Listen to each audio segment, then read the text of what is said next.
The World of Darkness is a multimedia franchise centered around a series of interconnected tabletop role-playing games that started in 1991 with Vampire the Masquerade. All of these games explore a dark urban fantasy world where corporations run everything and politicians are bastards, except there's additional bonkers reasons for these things, such as primordial forces hell-bent on destruction and a shadow war between humans and creatures of the night, such as vampires, werewolves, ghosts, and mages. Like the real world, it's a lot more grim than it sounds, and I love it.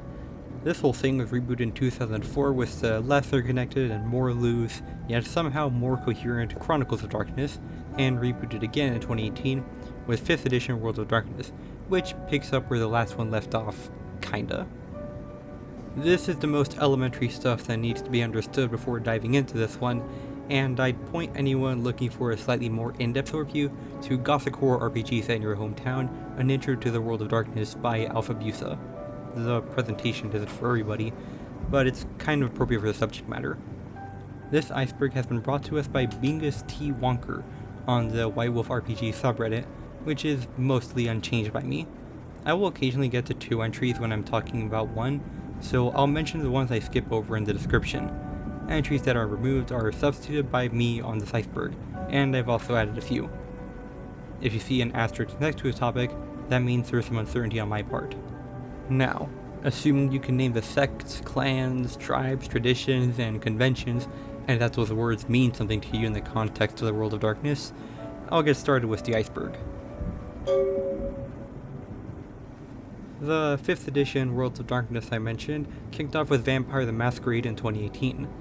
It came with many changes for the changing world, such as a government coalition of vampire hunters known as Second Inquisition, the Beckoning removing most elder vampires from the plot so they can fight in the Gehenna War, the Sabbat losing much of their power while being framed as purely antagonists, the descendants of the Cappadocian being united into one clan with the Hekata, Bloodlines just becoming irrelevant, and a change in style geared more towards horror with features such as messy criticals and bestial failures which can both threaten characters and the masquerade.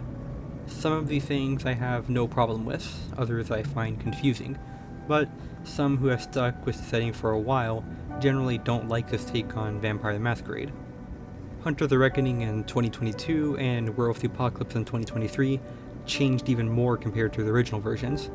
5th edition Hunter the Reckoning completely omits the imbued, featured in the original version in favor of mortal hunters, with the book providing little for creating hunts or monsters, and organizations are framed as almost purely antagonistic.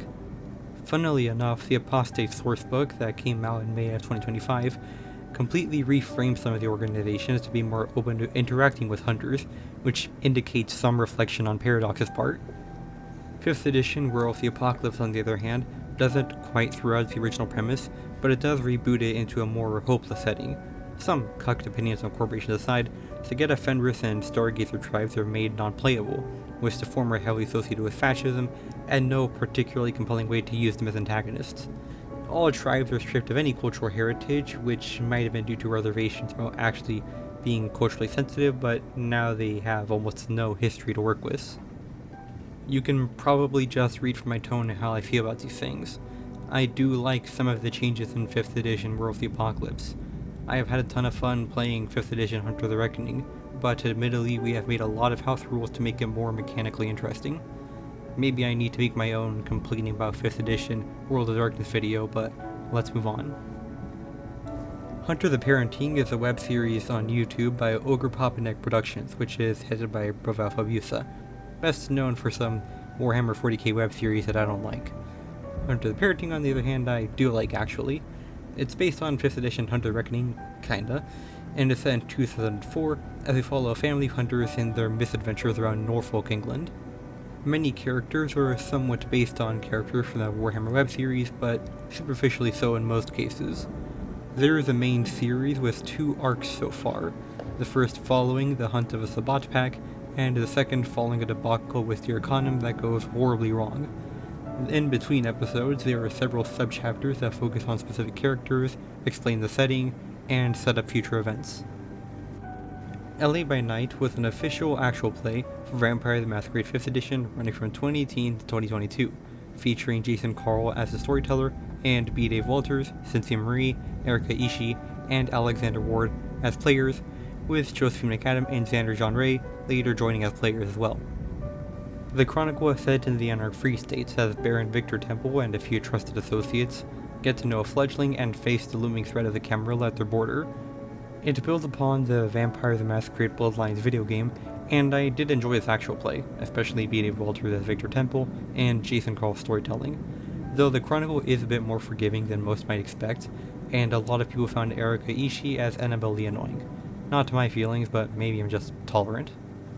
In 2022, after the conclusion of LA by Night, New York by Night started with Aria Iyengar, Alexander Ward, Joy Rasul, and Mayana Baron as players for an Anarch coterie, and Nora Ibrahim, Cynthia Marie, Xander Jean Ray, and Michelle Nguyen Bradley as players for a Camarilla coterie, with Jason Carl once again taking up storytelling. This series takes a bit from the Of New York visual novels by draw distance, but the actual play itself is about the shenanigans one might expect from coteries of the two sects as they start to make an unexpected collision course with each other. While I do think New York by Night is somewhere between 2 and 200 times better than LA by Night, it has been on an indefinite hiatus for years now. I'll take the opportunity to recommend Private Nightmares, another actual play which has filled the void left by New York by Night, with Sabria Iyengar, Mayana Baron, Xander Jean Ray, Luis Carrazzo, and Gina DeVivo as players, and Alexander Ward as the storyteller. This actual play follows the coterie of Sin Bloods trying to find their place in the Anarch Free State, while coping with the overwhelming new world around them and the looming curse of vampirism.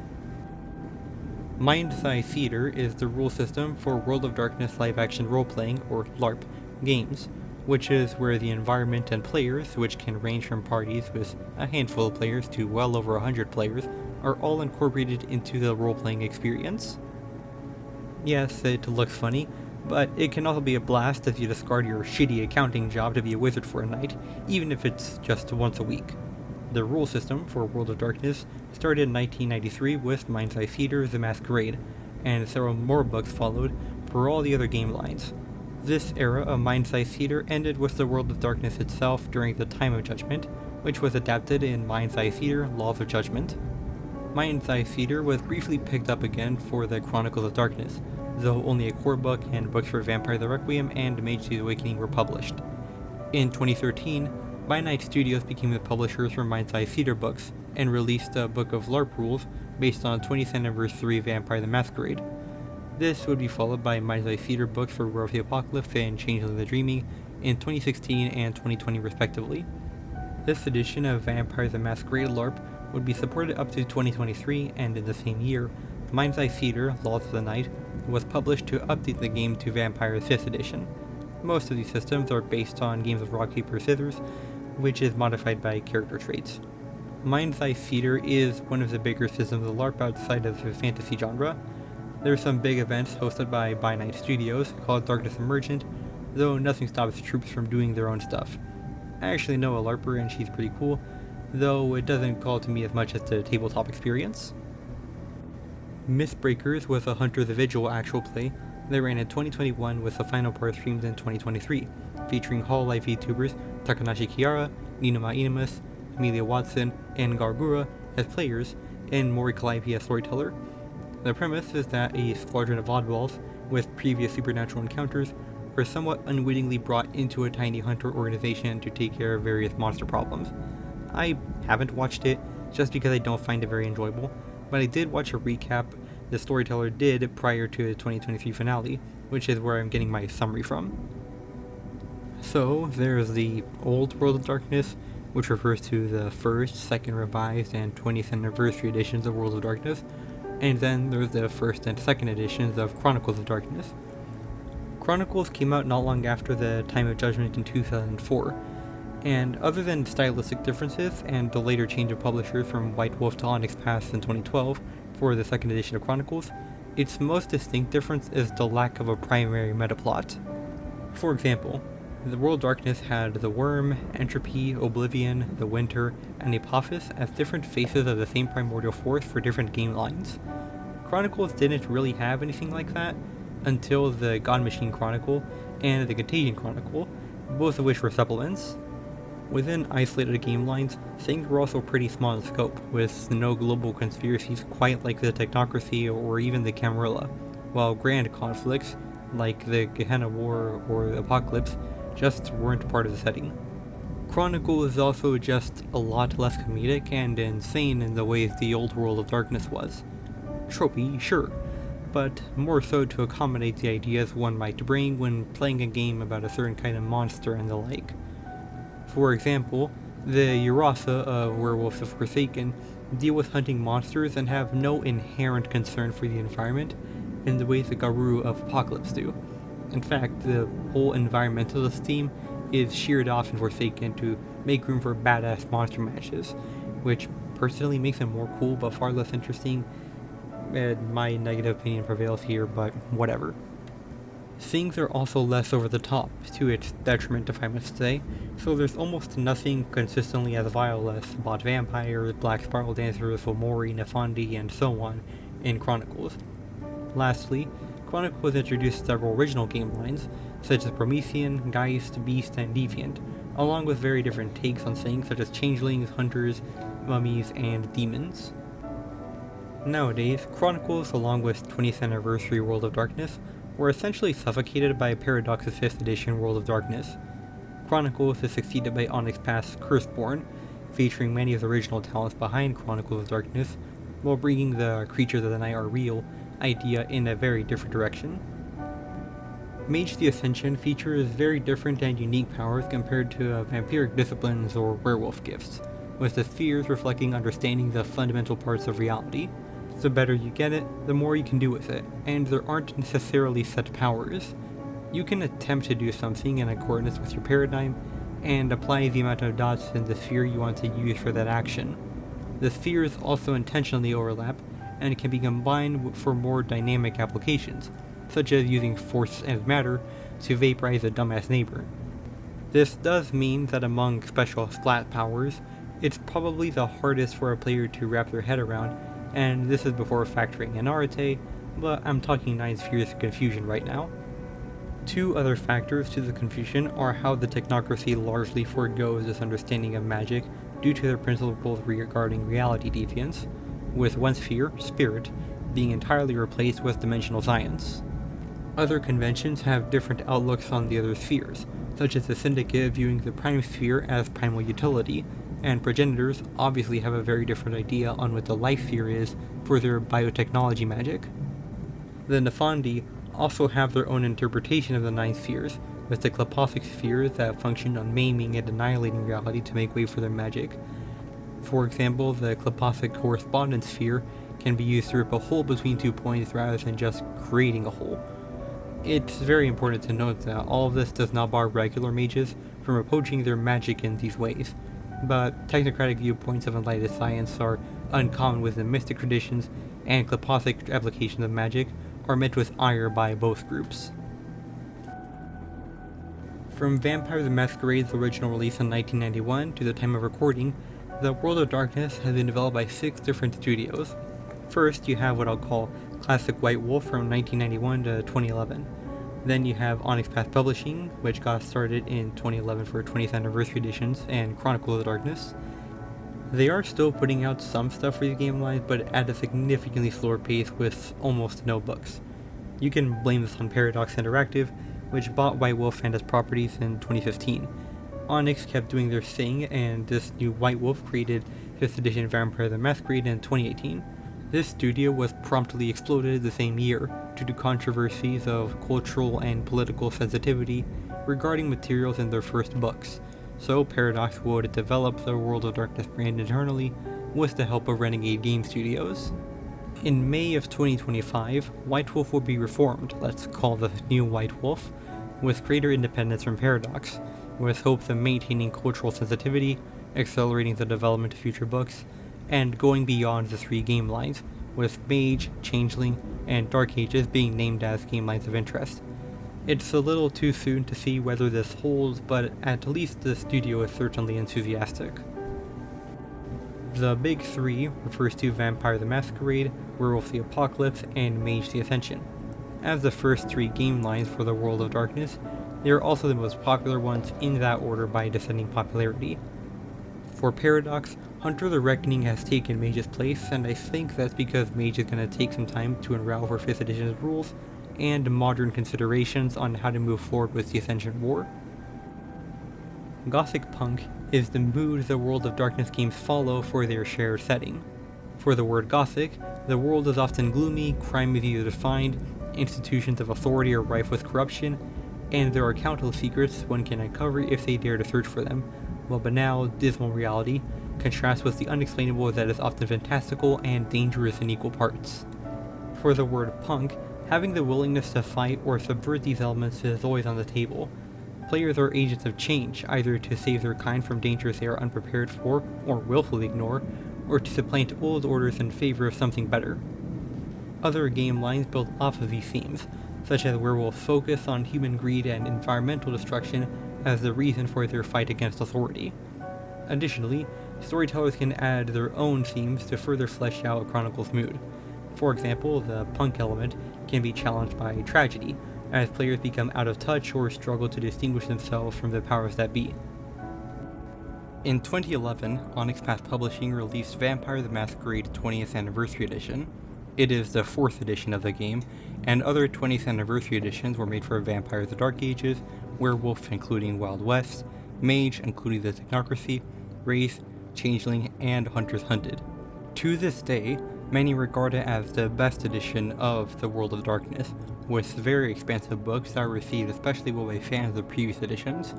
This was in part due to the occasional added complexities and by pushing the plots into the modern day while preserving anything that wasn't just insensitive. So, one of the 9 mystic traditions is the Order of Hermes, which are the classic wizards and towers practicing hermeticism and alchemy and all that. Beneath it are several houses, which are sects within the order with different styles of magic, but similar hierarchical structures. One of them was House Tremere until 1022. Upon realizing that consensus was starting to choke out their methods of sustaining immortality, one of their oldest members, Goratrix, presented vampirism as an avenue of investigation into discovering a new method of keeping their immortality. Goratrix, along with 7 others, including the Archmage Tremere himself, enacted a ritual to take that immortality while remaining mages. This failed, and they would simply become sireless vampires without true magic. The leadership would go on to beef with Zumitsi, turn most of their own house into vampires, get dunked on by other vampires for being outsider newbies, and in 1133, Tremere diablerized Saulot to turn their bloodline into a proper clan. Despite the secrecy of the whole vampire thing, in 1199 the Order of Hermes got word from defectors about the corrupted house, and in 1202, House Tremere was banned from the order, and their vampires were hunted by Hermeticists in the First Masasa War. From there, the 2 factions largely went their own ways, though no cordial relationship is going to open up between a Hermeticist and a Tremere vampire that's sanctioned by superiors of either group. Orpheus was a game line that would follow up and conclude the metaplot for Race the Oblivion, which was among the more unpopular World of Darkness games, and taking place roughly parallel to the events of the Ends of Empire book. Instead of only ghosts, players can assume the roles of various projectionists that, like the Orpheus of myths, are capable of navigating the underworld while retaining their mortal self in the common world, who are also under the thumb of the titular Orpheus Group, a company that has uncovered these methods of projection to investigate the underworld. The method of navigating the underworld is known as a lament, with 2 mortal projectionist options and 2 ghost options, with a further 8 different ability options known as shades. The game was released with a limited run of books, each moving the plot forward with the exception of the core rulebook. These books were released from September of 2003 to March of 2004, which would make way for Chronicles of Darkness' original release as the New World of Darkness later in the same year. While it was a bit of an odd chapter in the classic World of Darkness, along with games like Hunter and Demon, the legacy of Orpheus and the titular Orpheus group persists to this day. In 2018, Race to Oblivion 20th Anniversary Edition would feature a section for playing Orpheus and its updated rules with a less linear metaplot. In 2023, Hunter the Reckoning 5th Edition would introduce Orpheus as an org that can complicate things for a cell. Kindred the Embrace was a short-lived TV show aired on Fox in 1996 for only 7 episodes, co-created by Mark Rain Hagan, creator of Vampire the Masquerade, and John Leakley, who would later go on to be a writer for the Spawn TV series. Based on Vampire the Masquerade, And set in San Francisco, it follows a mortal police detective who uncovers the reality of the local vampire court, his complicated relationship with its prince, and the political conflicts the court gets caught up in. General opinion is that it's not very good. Beast of Primordial is one of the stranger Chronicles of Darkness games. Released in 2016, players assume the roles of the Begotten, nightmares made manifest inhabiting mortal shells that sustain themselves by terrifying actual mortals. Culturally, the Begotten do this to teach mortals lessons which will likely be based on whatever the Begotten is a nightmare of. Depths, darkness, despair, ugly-ass motherfuckers, whatever. The Begotten don't choose their family, which is the nightmare they embody. Speaking of family and mothers, beasts believe in the Dark Mother as a distant ancestor for all monsters, including the ones from other games, and the core book frames them as though they are in generally understanding terms. While the Begotten can fight each other plenty, including a few drastic evolutions of the Begotten that can prove aggressive and out of control, the main antagonist for this game is heroes, which are fundamental foils to Beast. They would make sense of the lessons and defeat beasts that went out of control with their supernatural abilities, including the power to impose vulnerabilities. To work as antagonists in Beast of Primordial, they are generally insane, and the ones that aren't are just kind of glossed over. Seriously, in a section about heroes and integrity, it just says to use hunters if you want to use an actually noble hero. Otherwise, heroes are all self-serving and or delusional. Due to edits made for various reasons I'll get into, several statements in the book actively contradict one another. Anyways, while I think the Begotten make for genuinely very cool monsters, dare I say they remind me a little bit of the Saw Lane, but if they were a little cooler, the core book is often a very bizarre read. It is like playing the Saw Lane from Changeling the Dreaming, but if the authors genuinely believed there was something noble about what they do, and talking about them like they're actual minorities. And on a different and probably related note, is that the developer, editor, and contributing writer for the core book, Matthew McFarlane, was accused of molesting a teen girl and was fired from Onyx Path. General consensus is that much of the language in this book that came off as the thoughts of a predator were probably exactly that. The Ascension War is the main conflict of Mage the Ascension, as the struggle between mages not only to supplant their paradigm above all others, but to reshape consensus entirely. The Council of Nine Mystic Traditions want to bring back magic, the Technocratic Union are trying to annihilate it from consensus for humanity's safety, and the Nefandi seek to drag reality down to absolute dissension. While in the world of darkness, vampires are human-shaped predators hunting and ruling from the shadows at night, and werewolves are fearsome atavistic warriors aligning themselves with the natural world, mages are not quite the spell-casting wise old wizards one might think of when they hear of a mage. This entry refers to how mages, at the simplest, are reality warpers. They take reality and twist it to do their stuff. This archetype of wizard is actually split between the Order of Hermes and sorcerers who don't quite have their own game line. Over the years, Vampire the Masquerade has spoken of many famous people secretly being vampires. Figures such as Helen of Troy, Oscar Wilde, and Aleister Crowley are all vampires, and the list goes longer than that, but I don't want to get super bogged down by this entry. Among the Magian Incarna is the Therifuge, Lord of Stagnation, Apathy, and Plagues.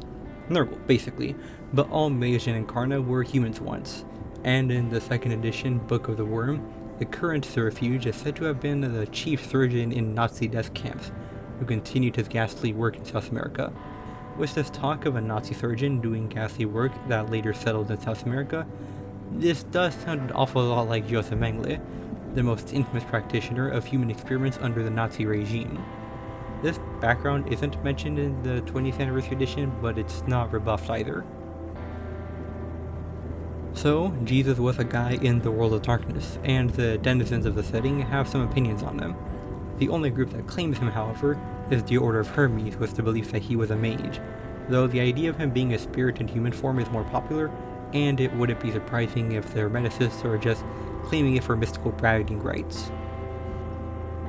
In the classic world of darkness, the Tellurian is a term among mages, referring to all of reality in both its physical and spiritual components, grouping together spaces like Earth and the Umbras.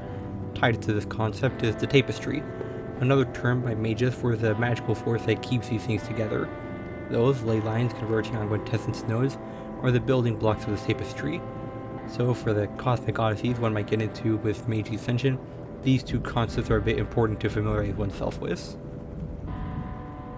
In the world of darkness, sorcerers are practitioners of reality manipulation that are not awakened.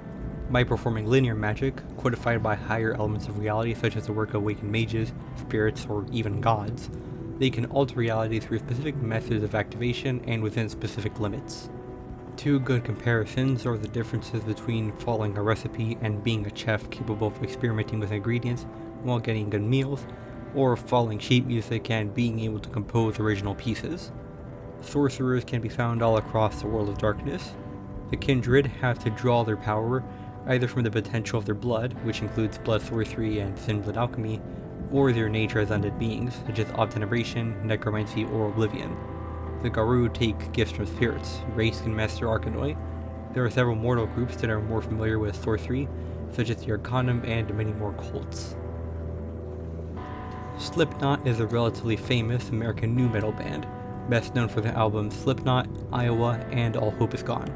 I think they're alright, but before their fame, they had a demo album with a different vocalist from their current one called Mate, Feed, Kill, Repeat. Released in 1996, several songs have clear references to Werewolf the Apocalypse and Vampire the Masquerade to a slightly lesser extent. Concepts such as the Triad, Gaia, and Pentex, among several others, are just name-dropped in the lyrics. The vocalist at the time, Anders Kolsefny, and percussionist Sean Crayon, who remains a member of the band to this day, had a mutual interest in Werewolf the Apocalypse, which was put into the lyrics. Demiplane is one of those digital resources for TTRPGs to have character sheets, group finders, books, and more all on one platform. Its range of supported games is a little limited at the time, but titles include Pathfinder, the Alien RPG, Daggerheart, and Cyberpunk Red. For the World of Darkness, it supports the 5th editions of Vampire the Masquerade and Hunter the Reckoning. In 2006, White Wolf merged with Crowd Control Productions, best known for the MMORPG EVE Online, and they started production on the MMORPG for the World of Darkness.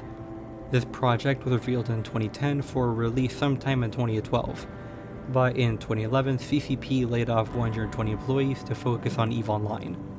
This event repeated itself a few times with the sight of occasionally swapping developers between projects, until in 2013, CCP canceled their World of Darkness game.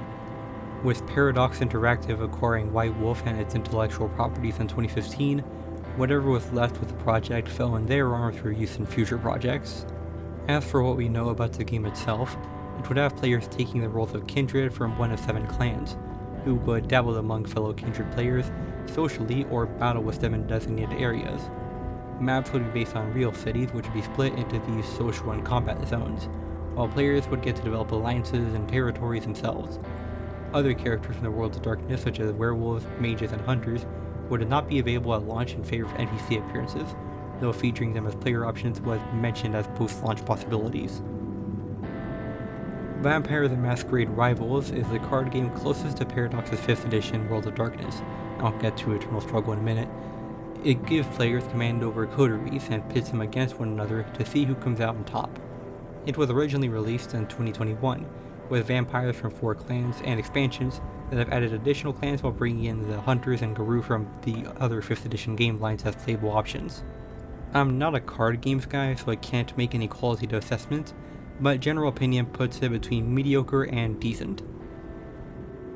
Flyos Games is a board game design and publishing studio that has released 2 board games with role-playing elements for the World of Darkness, Vampire the Masquerade Chapters and Werewolf the Apocalypse Retaliation, both released in 2024 through crowdfunding campaigns on Kickstarter. Stretch goals add additional playable clans and tribes, new miniatures, quests, and peripherals, and so on.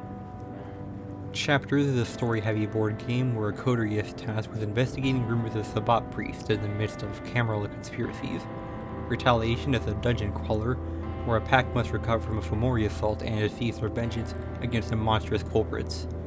I'm also not a board games guy, so I can't make any qualitative assessment, but general opinion is that these games are alright, and they were massively successful on Kickstarter. There's also a lot of beautiful miniatures and artwork for these games that storytellers may be interested in using as supplemental material for their Chronicles. Are the 15 quarries of the 5th edition Hunter the Reckoning core book not enough for you? Do you want more shit to hunt? Do you want to tie in elements from other games?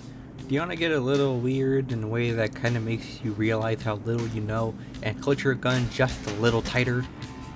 Give no quarter to the targets of the hunt, a fan-made sourcebook for 5th edition Hunt of the Reckoning, featuring 13 quarries, 10 minor quarries suited for one-shots or as obstacles while hunting, 6 storyteller character templates, and 9 animal templates. Encounter classic horrors such as black-eyed children and the chupacabra. Go guns blazing against a red cap mercenary or fuck around with Faustino the devil clown. I wouldn't advise it, but it could prove enlightening. Bring down a depraved, marauding black spiral dancer. Deal with duplicitous wishing well. Fight Slender Man. And most importantly, have fun while hunting with targets of the hunt. Available on DriveThru RPG and Storyteller's Vault for $350 USD.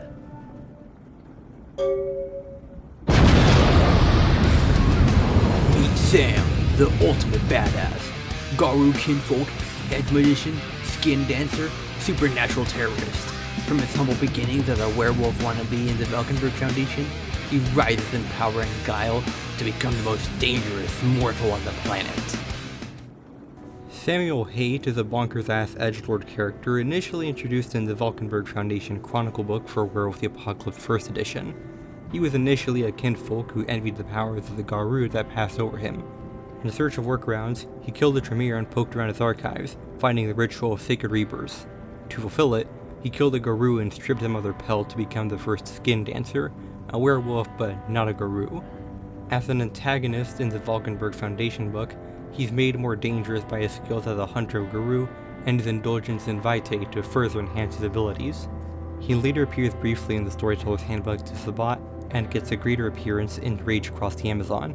So, with the aid of Robert Allred, a Pentex executive, he's arrived in the Amazon rainforest and stole an artifact called the Conquistador's Sword from one of the Garou, which allows him to steal the powers of his slain foes. At the cost of the Conquistador's Sword, he kills a local dream speaker to get some mage power, and in the Book of Chantries, he slaughters a Verbena chantry with the help of some black spiral dancers. I should really mention that his antics have gone unwarranted. And here he discovers a new relic, the Staff of the World Tree, to further his pseudo-mage powers. He later makes another brief appearance in New Orleans by Night, and in a short story part of a larger anthology, but he made his last living appearance in Chaos Factor, a storybook meant to kill Samuel Haight once and for all in his quest to steal the power of Methuselah. In this story, he's either killed by the Methuselah, or a paradox explosion as he pushes the Staff of the World Tree to its limits. Afterwards, he did find himself in the underworld and was promptly turned into a soul-forged ashtray by the Grim Legion, now resting on some lowly administrator's desk for eternity. The legend of this ashtray was swirled around in future mentions of the Skinner, but the legacy of the Skin Dancers persists through books such as the Outcast book for Vampire, Werewolf, and Mage, all about the outcast elements of the groups, including Skin Dancers and Skinners, a storybook for Werewolf the Apocalypse 20th Anniversary Edition, where one of his followers not only continues to follow in his footsteps and amass more followers, but works with a spirit that seemingly replaces his memories with those of the infamous Skin Dancer. For better or for worse, in 5th edition Werewolf the Apocalypse, the Stolen Moons are the modern incarnation of the Skin Dancers, and specifically in the Wormtide sourcebook, it is heavily implied that the Haight we all know and have opinions on is still out there, with the lore Schiefer being a survivor of the Skinner, who perfectly replicates the abilities of those he skins, and has had alleged encounters with other supernatural creatures that he has also stolen powers from. Given the rather loaded topic, I don't mind that it's left open to bring back the classic Samuel Haight, or an alternate take on the most infamous Skin Dancer / Stolen Moon. Last thing to say about the guy is that according to Phil Brucato, who worked on Werewolf and Mage, he was always supposed to be a joke character, but I just do not believe in him, or at least not completely. By Rage Across the Amazon, yes, I do think things were getting attentionally a little over the top, and his reign of terror was only for around 2 years. Also, Phil Brucato is Phil Brucato, so I'm inclined to not value his words very much. Dark Ages refers to a series of secondary game lines set between the 9th and 14th centuries for Vampire, Werewolf, Mage, Changeling, and Hunters Hunted. These games generally aim for periods before the extremely important events in the timelines, which I'll specify really quick. In Vampire: The Dark Ages, the Giovanni clan don't exist yet, and in their place is the Cappadocian clan. The Bali haven't totally retreated into the shadows and remain a menace. The Tremere are fresh off the Diablo of Sallat, so most clans view them with ire, and none of the sects exist in favor of separation between high clans and low clans. In Dark Ages Mage, the Council of Nine Mystic Traditions nor the Technocracy exist yet, but the major factions for mages do present predecessors to the Celestial Chorus, Dream Speakers, Sons of Aether, and Verbena, while the Order of Hermes is at the height of its power. Paradox is less of a threat, though Consensus still has its rules depending on the use of magic and location. Due to this, the factions observe their magic abilities within the disciplines of pillars rather than the domains of spheres. I'll also take the time to mention the Sorcerer's Crusade, a sequel of sorts where the 9 mystic traditions now exist and battle the Order of Reason. The traditions and conventions are a little different, but it's a more familiar battle. In Dark Ages Inquisitor, you play as blessed immortals hunting the forces of darkness. The analogues to the modern world of darkness are less clear as it takes place just before even the Society of Leopold exists, but there are similar orders of both religious institutions and secret societies. In Dark Ages Werewolf, the focus is on the European werewolves, which means the Stargazers, Uktena, and Wendigo tribes are omitted. I don't actually have much to say about this one. In Dark Ages Fae, the setting exists before the Shattering, which means you don't have to exclusively play as changelings. The Seelie and Unseelie courts don't exist yet, but there are seasonal courts. The Fomorians aren't in power, but the Winter Fae are the current menace, and while the Shattering is yet to occur, it's only on the horizon, and the Sundering has become possible to ignore.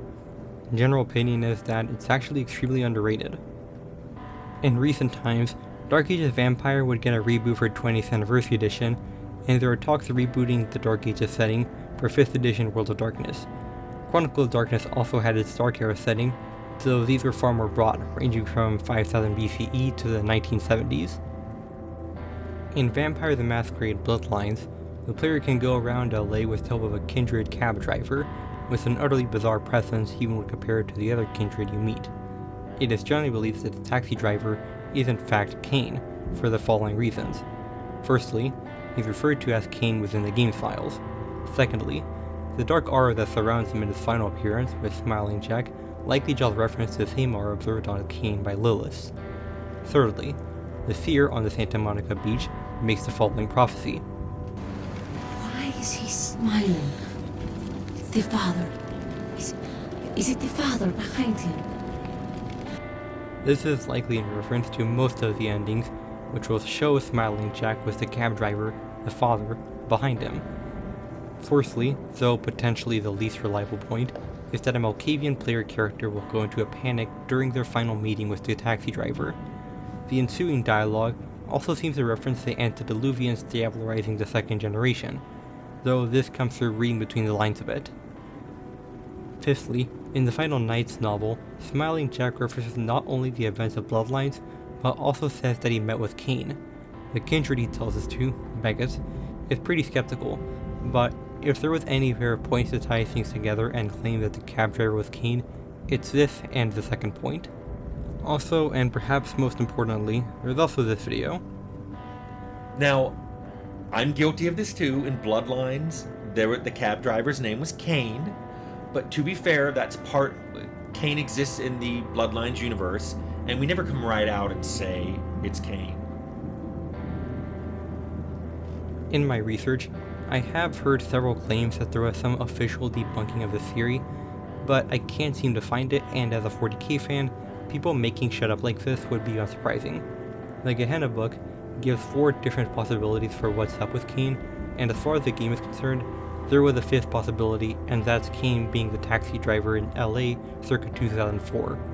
Your chronicle may be different, and considering the time of judgment probably isn't a factor, any chronicle set in the modern day might as well play with the idea of Cain being a taxi driver, though with the appropriate caution of mentioning that Cain was active in your chronicle in the first place so that it doesn't come off as unearned.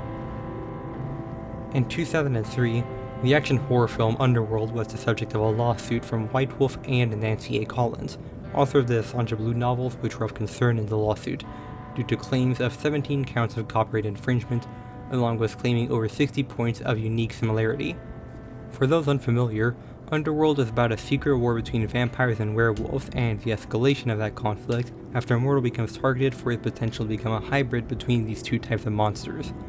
The suit against the creators was settled confidentially, and I can't speak for the Sanja Blue series because I can't read.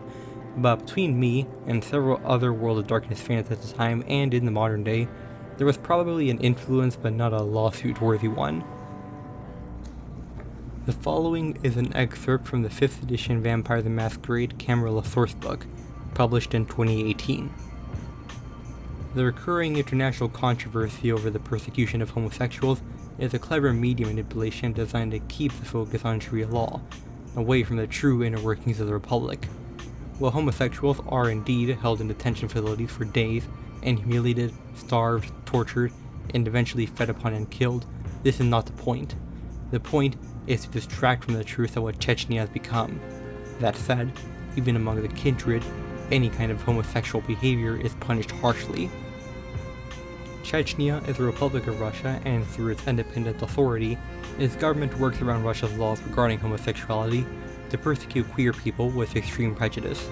In 2017, this systemic violence made headlines after reports of concentration camps being used for the purposes of conversion therapy, supplemented by kidnapping and torture. In spite of international condemnation and sanctions, the persecution persists to this day. In what was perhaps an attempt to exemplify how monstrous a kindred can be at the expense of real people, while ignoring the real motivations of this violence, the Camarilla sourcebook had a section about the independent vampire state of Iceberg, and the excerpt I read is from the perspective of a vampire researching this dangerous territory. There is also discussion of Ramzan Kadyrov, the head of the Chechen Republic, who is portrayed as a thin-blood puppet of the Iceberg. The controversy resulted in an apology from White Wolf, followed by firing a few of the heads of development and absorbing the studio into Paradox Interactive, with the passage I read being axed from future PDF copies. This isn't unprecedented for the World of Darkness, as there were plenty of pre-20th anniversary edition books that pinned responsibility of real historical events on fictional things such as vampires. But there was a change in direction for these matters after Charnel Houses of Europe, a book I'll get to another time. Supernatural forces such as vampires and banes are by and large vultures feasting upon banal human folly. There have been claims, including by Martin Erickson, who was the lead storyteller at the time, what that position entails is anyone's guess, that the controversy shined light on the persecution for those unfamiliar with the situation. But I find this extremely hard to believe with the relative obscurity Vampire the Masquerade has in the modern day. True faith is a rare power among mortals and a few supernaturals to exert their will and devotion with such power to have tangible effects in the real world, or at least this is the most common explanation, given that there is no explanation of its origin. It is bound to no single faith, and though some mages believe that it comes from an external source, it is often described as a wholly internal power of the will. I suppose it's not unlike the powers of a mage, though labels such as sorcery and true magic don't quite apply with true faith. It just kinda happens, and develops with the faith of one with this power. Those with true faith can repel monsters, occasionally with religious symbols, resist powers of mental manipulation, inflict agonizing guilt, cut off unnatural powers, and far more. It really depends on the powers at work, the faith applied, and how much of that faith the bearer has. There is also theurgy, which is a bit more like hedge magic and animism, and it's a bit more diverse in capabilities, but it is often rooted in Jewish mysticism and angelology. There are elements of spiritual enlightenment, rituals, and communion with the divine. Whether theurgists gets their powers from real angels, spirits claiming to be angels, or if this is just a disciplined form of true faith is unclear, which is why it's met with a lot of skepticism among institutions familiar with it, such as the Society of St. Leopold. It's been a long while since theurgy has been mentioned, but there is an edge in Hunter the Reckoning 5th edition for hunters that are getting some kind of guidance and benefits that might be from some external presence, which is kinda spooky, but leaves room for those with mysterious patrons.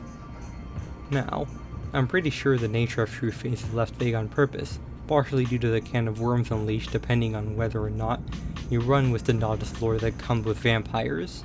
If so, maybe some god or divine spirit is bestowing a power which works with any premise of a mortal suddenly getting their powers of faith in a time of peril. If not, there's always the agnostic approach of the power coming from within, but this would mean the bearer would have always been faithful. It's not really this clear cut, but storytellers might want to answer some questions for themselves before a true faith shows up in a chronicle, or just don't think about it too hard. In Mage the Ascension, the 10th sphere is a hypothetical magic sphere above all the others, and according to those who believe in it, the domain of ascension, requiring a great deal of enlightenment with the other 9 spheres to even remotely grasp. Given the diversity of paradigms, there are different interpretations of what the 10th sphere is, and as I'm not the best at grasping the more esoteric elements of Mage, I won't go into this at risk of making a fool of myself. I'll mention some of the prevailing ones, such as the Sphere of Unity, believed by some in the Council, the Grand Unification Theory by the Technocracy, and the Absolute of the Nefandi, that will harness the abyssal force before things like entropy even existed. The Time of Judgment book for Mage the Ascension introduced Telos as the 10th sphere over Judgment, which is thematically appropriate, but probably not a fitting answer for most Chronicles. The flexibility of the 10th sphere is intentional for the same reason there's no hard mechanics for achieving ascension. Ever since Chronicles of Darkness debuted as the New World of Darkness back in 2004, the God Machine Chronicle was the default setting for the game, which later got a dedicated sourcebook in the God Machine Chronicle, released in 2013, and a dedicated game line with Demons of Descent, released in 2014. The God Machine itself is an eldritch entity looming over the world, executing its agenda through angel servitors and infrastructure to cement its influence. Its origins, nature, and motivations are left to the storyteller to figure out, though not without direction, of course, as when it was introduced, uncovering the mystery as a bunch of lowly mortals was the entire appeal. The one thing that is kind of fundamental is that while it's not malicious, it has no ethics and can negatively interfere with mortals, which is why the players step in to do something. Given that lowly mortals can also seriously wreck some of the God Machine's projects, it's not a being of absolute power, just an overwhelming amount, and most forces intertwined with the supernatural rarely interact with the God Machine. For example, there is a Hunter conspiracy created through the interference of the God Machine. There is also the Hedge, which exists entirely without influence, and there are other little overlaps. Unless you're playing Demons of Descent, you can ignore the God Machine in your Chronicle without missing anything important. In Changeling the Lost, the nature of the true Fae is left extremely ambiguous, and one of the unclear matters is how they reproduce, if at all. It is clear that they can't reproduce through copulating with one another or with mortals, but we do have something to go off in, as introduced in the Equinox Road sourcebook, which is all about climax and endgame material. A system is introduced for changelings that reach Weird 10 while having zero clarity, so maximum attunement to the powers of the Fae and no grip on reality, as they will be single-mindedly drawn to Arcadia. Once they get there, they'll become one of the true Fae, and that's what this entry is referring to. This raises a chicken and egg question as to where the first true Fae came from, but the Gentry are nothing if not enigmatic, so I wouldn't be surprised if this isn't the only way they reproduce. Mummy was a game line for the classic World of Darkness introduced in 1992, where players assumed the roles of immortal mummies from ancient Egypt, fighting a war against the forces of the all-consuming evil Apophis. Its plot is based on Egyptian mythology while intersecting with Vampire the Masquerade and Werewolf the Apocalypse. It got a second edition which brought in some elements Race to Oblivion, and a third edition 2001 with Mummies the Resurrection, which incorporated some aspects of the ongoing setup to kill the World of Darkness, most importantly with the 6th Great Maelstrom threatening the old mummies. The spell of life that granted them their power of immortality got an upgrade, but it required them to work with the souls of modern mortals, which is how we get the Amenti, the newish protagonist for Resurrection. This book would also introduce the Wu Qian of China and the Capacocha of South America, which would also be introduced as other groups of active mummies. This game line does stand out, not just because it hinges a lot on knowing the other game lines to make sense, but it existed a little bit under the radar compared to the other games. It was originally released as a supplement for Vampire, didn't get a Dark Ages book, and Resurrection came towards the end of the setting, along with Hunter the Reckoning and Demon the Fallen, which was an odd time for the whole setting. Worst of all is that you don't actually play as the bandage wrapped mummies you see in Spirit Halloween, but you can still curse people and shit, so I guess that's fine. Prior to White Wolf Publishing, there was the White Wolf magazine, a self-published gaming magazine that was started in 1986. In 1990, it would merge with the publishing company Lion Rampant, which was in part founded by Mark Rein-Hagen, who would create Vampire the Masquerade in 1991. This magazine would go on to be a place to promote the World of Darkness books, though not solely, as many independent role-playing games would be promoted as well. This magazine would be discontinued in 1995 with its 57th issue.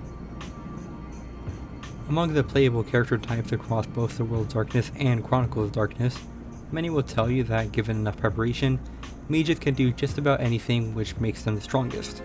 Certain arcana and spheres will make sure that a mage is never caught off guard and can get them wherever they need once they're put in danger, including just pulling them out of danger. Paradox does limit what a mage can do, but this can eventually be negated through increasing a mage's power, and is nowhere near the threat of other banes such as sunlight, silver, or cold iron, which can be pretty easily exploited. Even with only 3 spheres or a 5th dot in an arcanum, mages are extremely powerful or can at least consistently get themselves out of trouble from non-mages. And that's the greatest catch to the power of mages. They'll most often have conflict with other mages, and they still need to figure out the strange worlds around them. A mage that doesn't know what a Nefandi is will be in for a hell of a time once they encounter one, and the Abyss is as fun as it sounds. In 2002, High Voltage Software released an official hack-and-slash video game based on Hunter the Reckoning, just called Hunter the Reckoning. Players would pick one of the 4 imbued characters to take into battle against hordes of undead monsters awakened by a rave at Haunted Prison, occasionally encountering other creatures of the night, such as vampires and werewolves. It's a little light on elements such as the messengers, but edges are present as special abilities, with each playable character coming from a different creed. It was received positively and would receive 2 sequels, Wayward and Redeemer, which were both released in 2003. Now, this is definitely a weird one, but I guess there's 2 things I can talk about here. Firstly, is that labyrinths of liminal spaces inhabited by surreal monsters absolutely have a place in the World of Darkness, as well as the Chronicles of Darkness.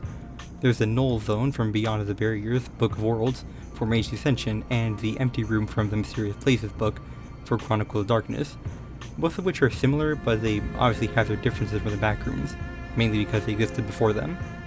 You can also run with the Enigma, such as the non-existent 13th Floors, which is a very Chronicles of Darkness kind of plot hook.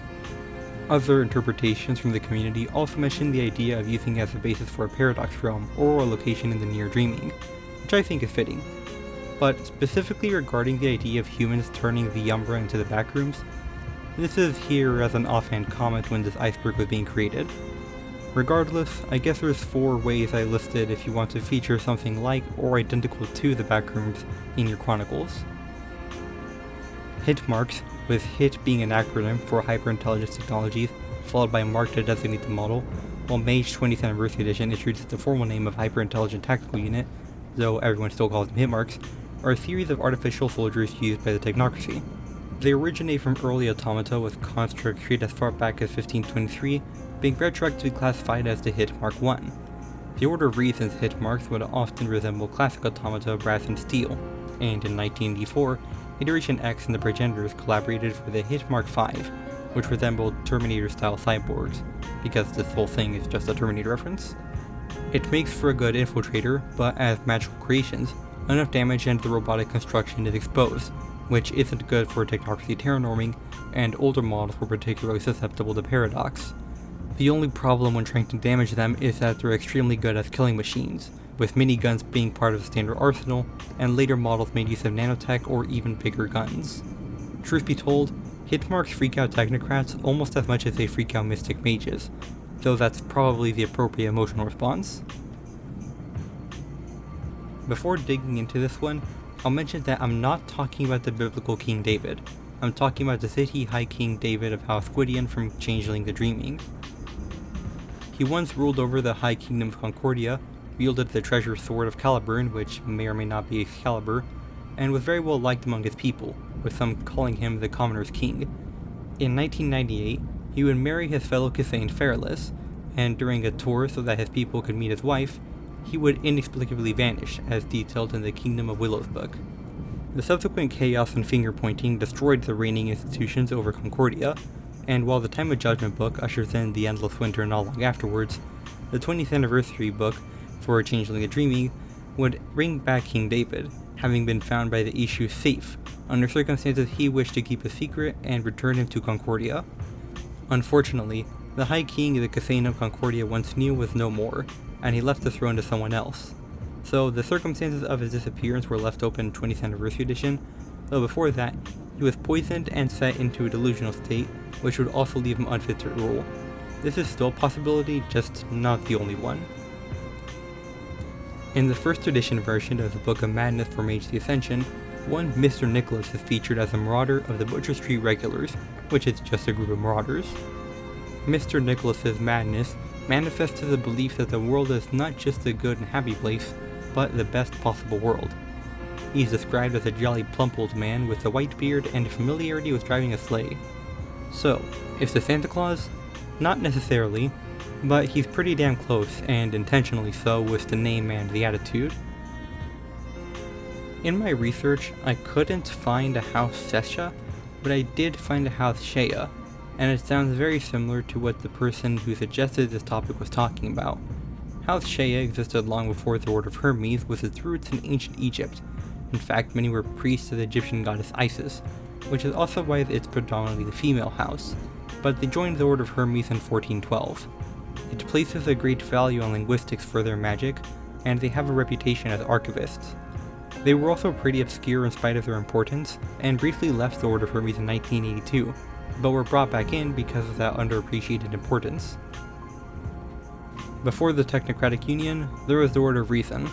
Some Hermeticists were sick of the Order of Hermes and their apathy towards the matter of sleepers, so they went rogue and became the Craft Masons, valuing the physical over the mystical in their magic. In 1325, after killing a powerful Hermeticist, they rallied several like-minded factions for the Convention of the White Tower, where the Order of Reason was formally established. The Order of Reason was a bit more diverse than the Technocratic Union, with groups such as the distinctly pious Cabal of Pure Thought, while the predecessor to the Void Engineers, the Celestial Masters, and the Void Seekers were two different groups. They also used to call their members Daedalans, a title stemming from the mythical Greek figure Daedalus, who made the labyrinths and shit. As mentioned before, they would be the technocracy for Mage the Sorcerer's Crusade, and would transform into the Technocratic Union in 1851 with the Albertan Reformation under the real-life Prince Albert. Speaking of the Order of Reason, the Resplendent Maximi were the masters of this faction. The Maximi were made up of 14 individuals from the different conventions, and they generally kept to themselves with a hands-off approach for leadership, only stepping in when necessary.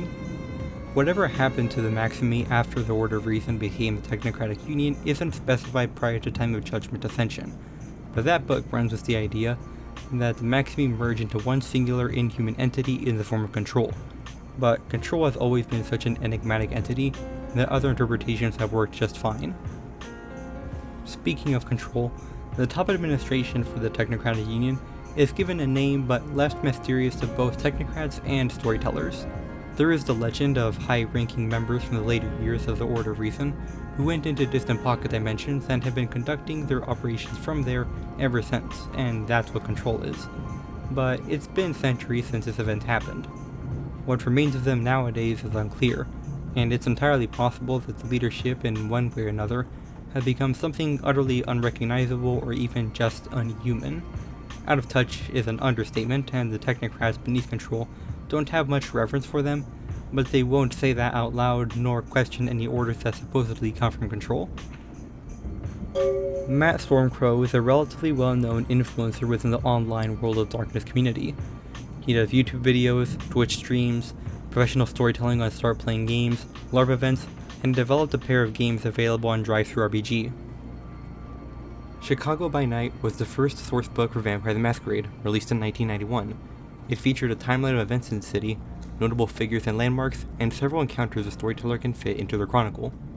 In 1993, this book would be updated for a second edition and fitted into a crossover with Werewolf the Apocalypse's own Chicago-centric source book, Under a Blood Red Moon. These books would lay the groundwork for several more city books such as Milwaukee by Night, Berlin by Night, New Orleans by Night, Los Angeles by Night, and so on, with setting books for other game lines such as Rage Across books for Werewolf the Apocalypse. For 5th edition Vampire the Masquerade, Chicago by Night would get an update under Onyx Path Publishing, supplemented by 2 other books, The Chicago Folios and Let the Street Runs Red. The book would also add details on the Camarilla La Sombra introduced in 5th edition Vampire along with lore sheets. It's actually commonly referred to as one of the best 5th edition Vampire the Masquerade source books. While Vampire Victorian Age existed during the classic World of Darkness, Victorian Age Mage is actually an invention of 20th Anniversary Edition and released in 2023. Naturally, set in the 19th century, the Order of Reason is yet to spread its consensus, but the Council of Nine Mystic Traditions is a tradition short and in disarray, unprepared for the coming struggle. The Victorian Age carries the implication of a European focus, but the rest of the world is no less important, as these areas are untouched by the Order of Reason, for now at least. Systems are presented for how magic works differently in this era, and gives plenty of information on the settings, people, and tools of the Victorian Age. Set roughly in the same time period as the Victorian Age games, Werewolves of Wild West is a rulebook released in 1997 for playing Garou in the American frontier. With no Garou nation, conflict between tribes is worse than usual, especially with the tribes that already consider the Americas their home, that being the Uktena and Wendigo. In spite of the fighting between Garou, an ancient and powerful bane known as the Storm Eater looms large over the frontier, setting forth its spawn to terrorize the world. Additionally, the Enlightened Society of the Weeping Moon is a powerful secret society active in the frontier that is unknowingly in service to the Worm, a kind of proto-Pentex for a world where that doesn't exist yet. An update to this book, the Werewolf 20th Anniversary Wild West Expansion Pack, was released in 2014, and as the name suggests, it's a lot smaller. The legacy of these games persists in 5th edition Werewolf, as legendary rites invoke the battles between the Garou and the Storm Eater, while the Enlightened Society of the Weeping Moon is reborn by descendants of the original members. To wrap up the classic World of Darkness, the Time of Judgment books were published between August of 2003 and March of 2004. Before kicking off properly, 2003's books would set up the coming disaster with Lair of the Hidden, a Vampire the Masquerade source book on the Nkanu, a secret sect that seeks to preserve kindred kind in the face of Gehenna while keeping a lookout for signs of the long-prophesized event. The Red Sign, a source book for Vampire the Masquerade and Mage the Ascension, about the conspiracies and drama surrounding a process that turns kindred into kind, the so-called Ritual of the Red Sign. Demon Days of Fire, a source book for Demon the Fallen. It is best compared to the Book of Nod, with most of the book giving both history of the Fallen and prophecies for future events, supposedly written by Lucifer himself, but now translated and released by academics. It ends with a report from an SAD agent who investigates the book after someone sends a message to him with lines from the book, arranged in a way to spell out his name. 2004's books would swing the axe for the classic World Darkness game lines, with Time of Judgment Gehenna, a source book for Vampire the Masquerade with 4 scenarios for ending Vampire's metaplot. Scenarios range from God unleashing a fog to wipe out all kindred, with a single church being the refuge for the last vampires deemed worthy of redemption, and after 40 nights confined to the church, those kindred will become mortal again, to a battle between vampires and what's left of the meaty antediluvian in the middle of New York City. The resulting battle destroys the masquerade, while the player Cody tries to stop Gehenna in the midst of the resulting chaos. Time of Judgment Apocalypse, a source book for Werewolf the Apocalypse with 4 scenarios for ending Werewolf metaplot.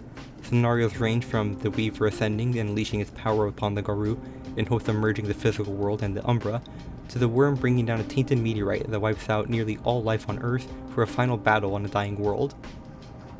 Time of Judgment Ascension, a source book for Mage Ascension with 5 scenarios for ending Mage's metaplot. Scenarios range from the Nefandi going all out to bring their Armageddon for a hopeless steamroll against the Delirian, to a slow death of all magic at the hands of extra-dimensional aliens harvesting all the avatars. World of Darkness, Time of Judgment is a source book for Kindred of the East, Changeling the Dreaming, Mummy the Resurrection, Hunter the Reckoning, and Demon the Fallen to end their metaplots. Changeling gets 4 scenarios, ranging from the Dreaming itself threatening to wither away under the weight of banality, to an exodus for all fake kind back into the Dreaming.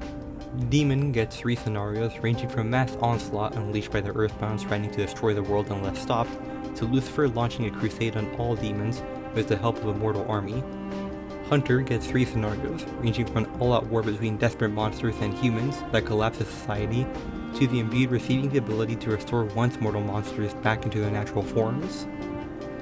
Kindred of the East gets 4 scenarios, ranging from a shadow war between Quajan and Kindred to...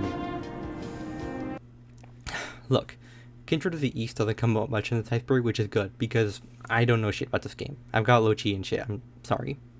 Mummy gets 4 scenarios, ranging from a powerful race becoming the champion for Apophis who tries to destroy the Shroud and unleash the Archimy's power upon the mortal world, to a sect of the Teal Malki detonating an arcane explosion in the middle of Sao Paulo that also threatens to destroy the Shroud. Mind's Eye Theater would get a book for depicting the Time of Judgment in the LARP setting, while Vampire, Werewolf, and Mage would get novels based around their Time of Judgment books with Gehenna the Final Night, The Last Battle, and Judgment Day for those settings respectively. In Mage of the Ascension, Witherslains are humans born with the inverted avatars harbored by the Nefandi, but released on the damned mage's death to inhabit someone else via reincarnation. This person is the Witherslain. This is why a Nefandus is supposed to have its soul destroyed in the process of defeating them. Without a great deal of intervention, Witherslains are at best callous sociopaths, but more often the worst humanity has to offer even before their awakening. The range between those 2 points can be pretty broad, like who knows what a Witherslain descending from a dead Kalash is supposed to be like. Once they do awaken, they are essentially pre-cooked Nefandi, no call needed, and are naturally more adept with Klipothic magic. Tradition mages do pick up the occasional Witherslain to steer them on the right path, and as awakened individuals, they are still powerful. Players can play as a Witherslain through the Tainted Corruption flaw in the Book of Secrets, though role-playing advice for having an inverted avatar isn't specified, and the flaw can represent other conditions beyond being a Witherslain. Norfolk Wizard Game is an actual play for Mage of the Ascension 20th Anniversary Edition, featuring Speaker D as a storyteller, and Hulky Crow, Erndil, Hodoroshi, and Frederick Knudsen as players. The premise is currently unclear, as we really only have 4 newly awakened mages under the scrutiny of various groups, ranging from the Technocracy to a Tzimisce vampire, who have been rounded up by Marvolo, a hermeticist who hopes to induct them into the 9 mystic traditions. It is set in the same world as Hunter the Parenting, though meaningful connections are yet to be revealed. It started in September of 2023, and only 7 parts have been released so far, 4 of which are player awakenings, with the last episode released in July of 2025. I'm inclined to say it's more promising than good, because there's not much to say about the story, but it's undoubtedly enjoyable and everyone here is doing an incredible job. I talked a bit about Klipothic spheres earlier, in that they maim and annihilate reality to make way for their magic, such as how the Klipothic correspondence sphere can be used to rip a hole between 2 points rather than just creating one. Everything gets a little entropic flair, and I mentioned that it is merely unapproached magic, which means non-Nephandic mages can learn it, though the Nephandi can't not use them. Additionally, Paradox hits users of Klipothic magic harder than usual, which is part of why all the Nephandi are at least insidious.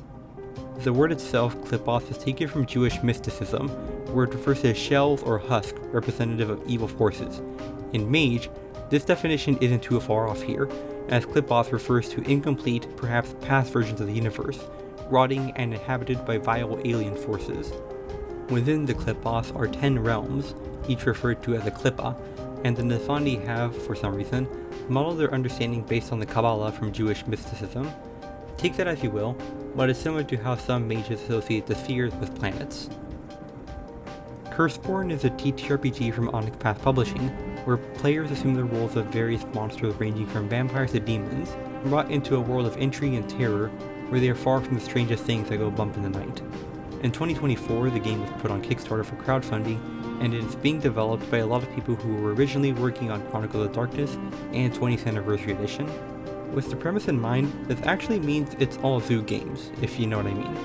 With one book, you'll have plenty of information for playing a character from any of the lineages, primary monster types such as vampire, and family, secondary monster types such as high status vampire. And with that one book, a group can hail from all sorts of lineages and families. This game takes a lot of influence from modern urban legends as well, liminal spaces, creepypastas, and all that, while players have to survive, investigate, or repel these problems. Curseborn is yet to be fully released, and at the time of recording, a limited edition is available for purchase, and the full version is available for pre-order. Vampire: The Eternal Struggle is a trading card game based on Vampire the Masquerade, originally released in 1994 by Wizards of the Coast under the name Jihad with a Y in it. Wizards dropped it in 1996, Werewolf picked it back up in 2000, dropped in 2010, picked it back up briefly for a limited release in 2017, and a fan coalition formed by Chancery Productions in 2018 to continue publishing it with a 5th edition release in 2020.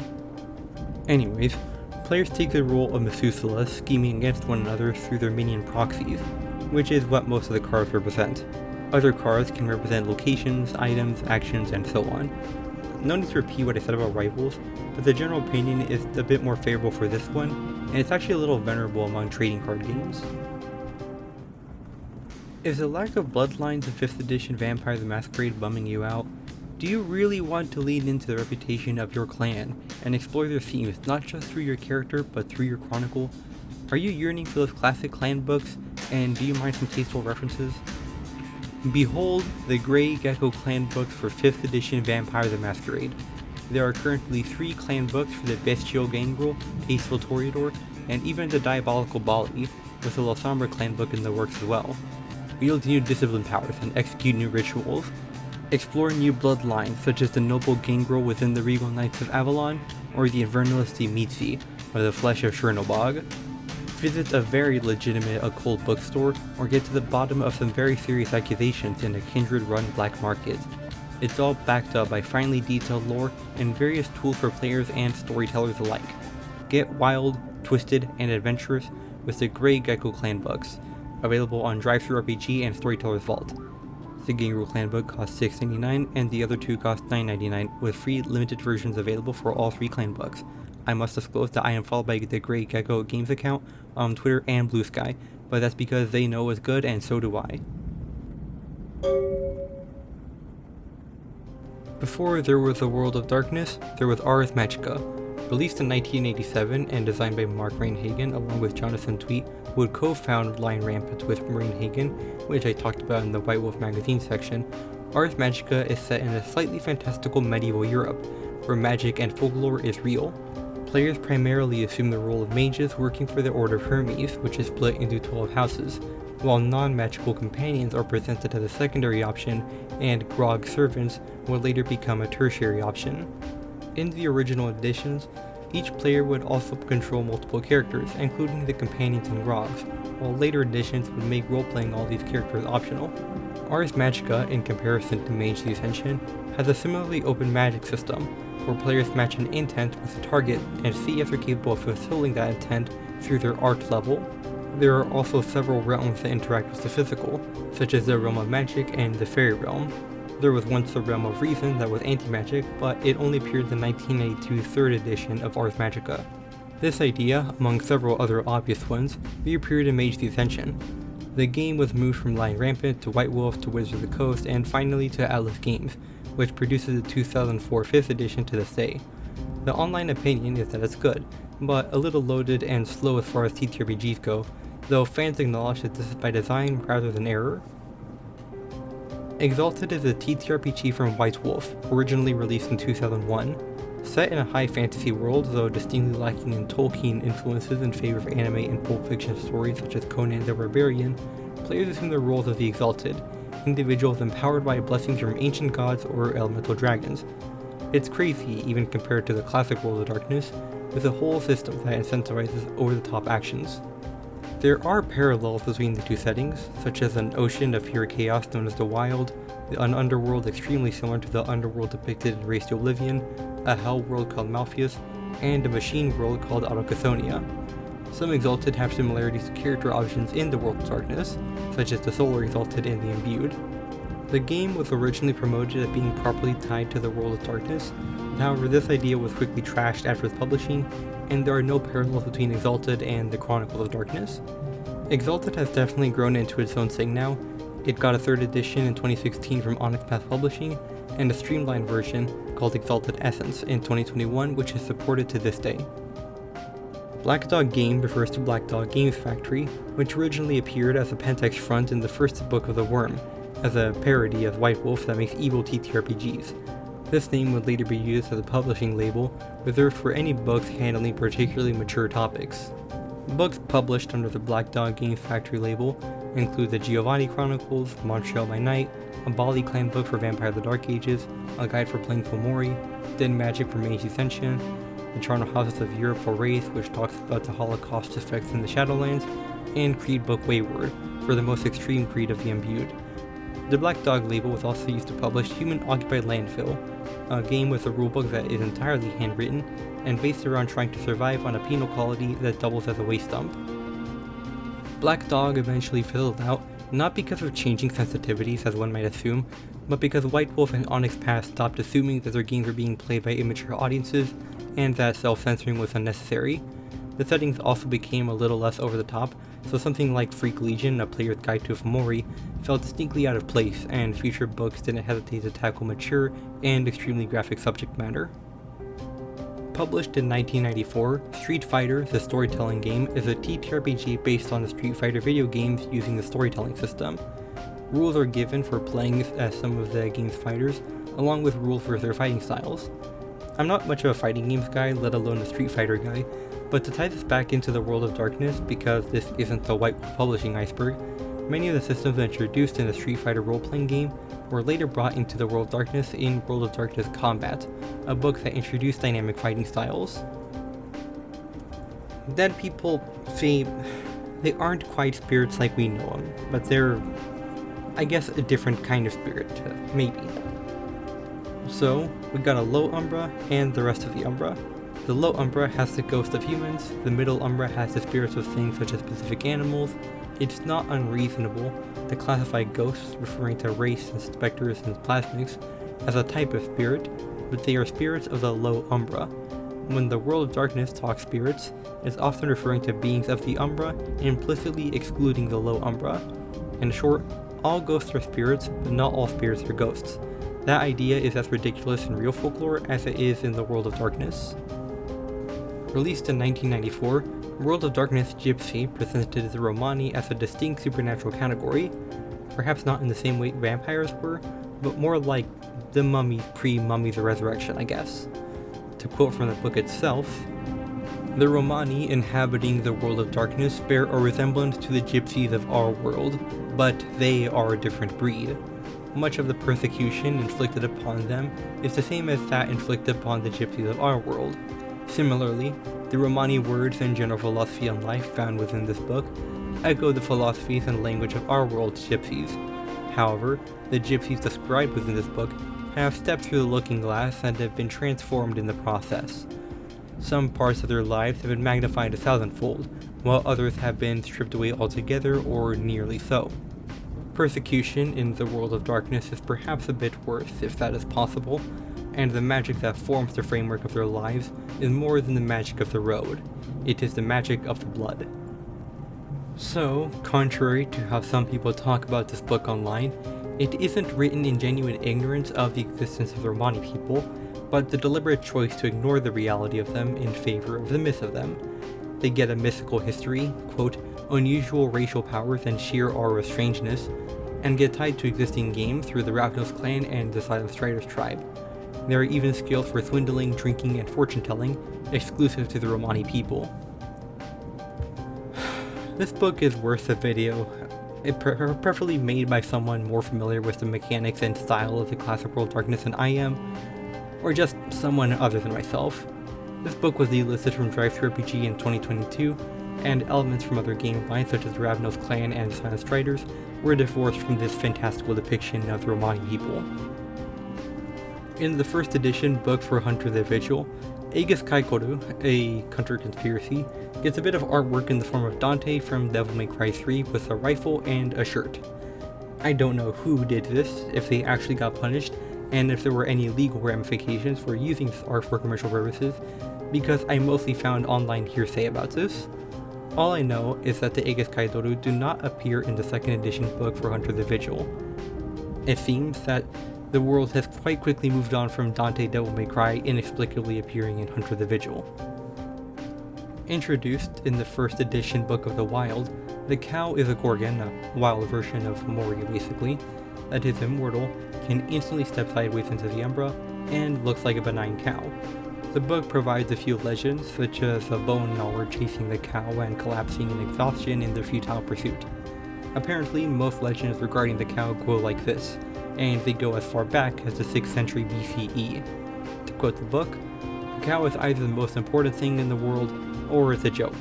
Nobody knows, the cow is not telling.